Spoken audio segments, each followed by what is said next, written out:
to Global Business America, where we take you further. And now we turn to Brazil, which is in fact the world's largest sugar producer. But with sugar prices at record lows, many companies there are now reducing production, and they're looking to turn their surplus sugarcane into a more profitable option. Well, CCTV's Cabral is live in Sao Paulo to explain. Paulo, what's going on? Well, Michelle, you know, Brazil for the last decade or so, for over a decade, made a lot of money exporting its commodities. Prices were high for all of them, iron ore, soybeans, and sugar, of course. But then over the last few years, those prices have been dropping steadily for a number of reasons. There was the world crisis from 2008 on, and then also there was surplus production because of the high prices of the period before. You know, those kinds of imbalances the market creates. And sugar was among this most worst hit commodities, prices at a 6-year low. So emerging developing countries that produce sugar are having to adapt to this new reality. Brazil is the largest producer and exporter of sugar in the world, but production here has not been so sweet in 2015. The harvest has hit record 6-year lows. A weaker Brazilian currency, the real, has led to a global glut of the commodity. Brazilian companies are responding to the decline in sugar prices by converting more of the sugarcane into ethanol rather than the sweetener, a hedge against the volatile energy market.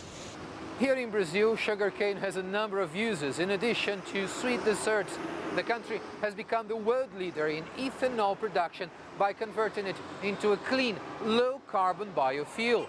Almost half of Brazilian cars' fuel needs are now met with sugarcane ethanol.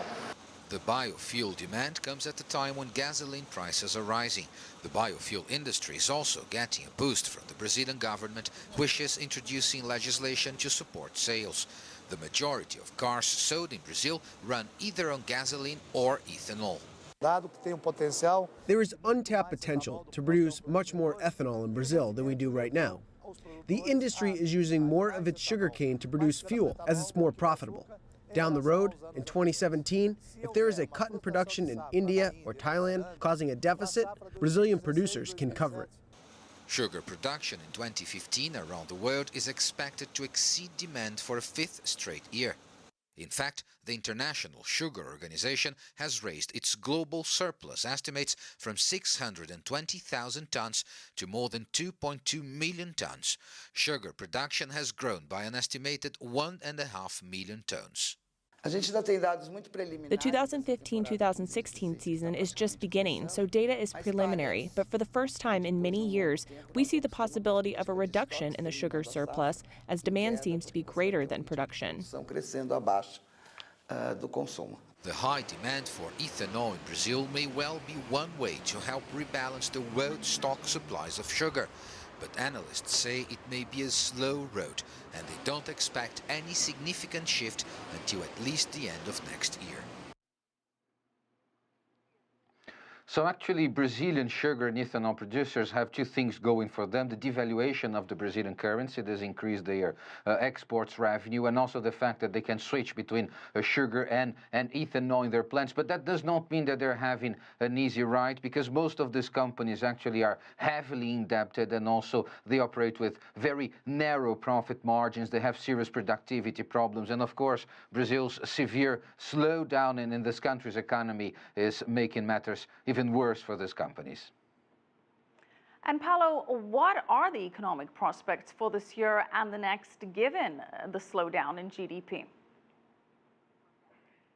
Well, not good at all. You know, as you say, things are already quite slow here in Brazil, and the government austerity and anti-inflation measures are just likely to make things even worse. The recent survey made by the central bank with financial market shows that the average in the market predicts a drop of more than 2% in Brazil's GDP for this year, and 0.15% for next year. So yeah, not good prospects at all, at least until the end of 2016. Brazil's economy is likely to be moving very slowly. You know, Paulo, as we're speaking, we're seeing footage of President Dilma Rousseff. Obviously, the economy and all the political volatility must be impacting her. How popular is the president these days, huh?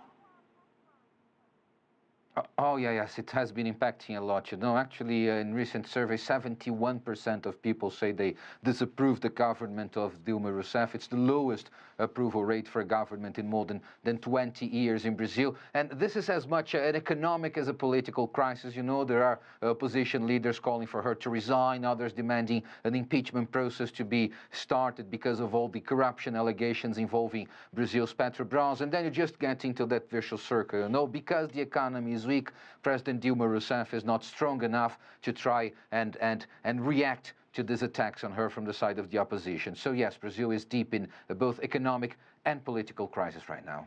And in the midst of all of this, the economy, the political instability, we've got German Chancellor Angela Merkel visiting Brazil tomorrow. What are the expectations from this visit?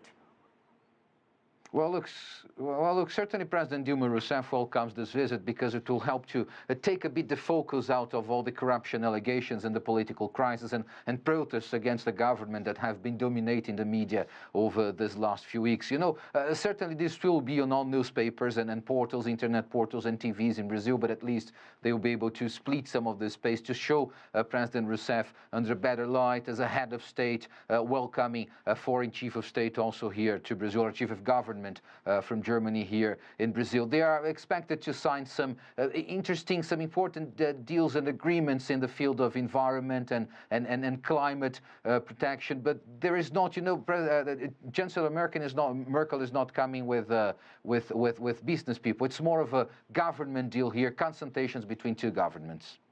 Well, I'm sure Rousseff will welcome the change in publicity. Thank you so much. Good to see you as always, Paulo Cabral, live for us in Sao Paulo.